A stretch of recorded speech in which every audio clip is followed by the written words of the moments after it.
Mr. Zients, thank you for appearing before the committee. I wish it were in better circumstances and we had more money. The President of the United States, in my view, has no higher duty, no greater responsibility than to protect the American people from a clear and present danger.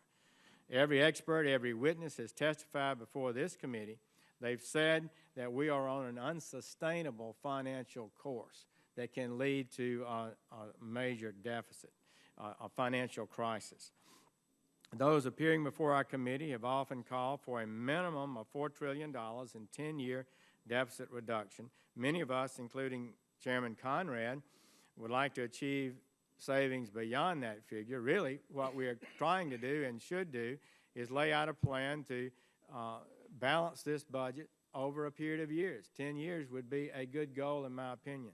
We are not attempting through a massive austerity program to balance the budget this year. That cannot be done. That's not realistic, and that's not what I or Republicans would propose. Yet, in the face of an existential economic threat, President Obama has submitted a budget yesterday which makes no alteration in our debt course. Under the President's budget plan, using the White House's own numbers, the total federal debt will hit approximately $26 trillion, an increase of 75% from 2011. 75% increase in total debt. Interest costs will rise from $225 billion this year to $850 billion annually. And the spending will increase. Spending overall will not be cut, but will be increased by more than 60% by your own budget submission. This year's deficit will be the fourth consecutive deficit in excess of $1 trillion. Meanwhile, Medicare and Social Security, for which the President proposes no reforms, will continue on the path to insolvency. But if this were not bad enough, no serious solutions to serious problems, the White House has deliberately misrepresented their budget to the American people. The intent seems to be to lull them into complacency. The President claims his proposal would achieve $4 trillion in deficit reduction over the 10 years. I guess we should all relax. This is false, and I hope you won't repeat that number. Under the President's proposal, we will accumulate $11.2 trillion in new debt. Under the debt limit agreement that we achieved as part of the debate over the debt limit last August, the current law, that's the law today, we will accumulate $11.5 trillion to the gross debt over 10 years.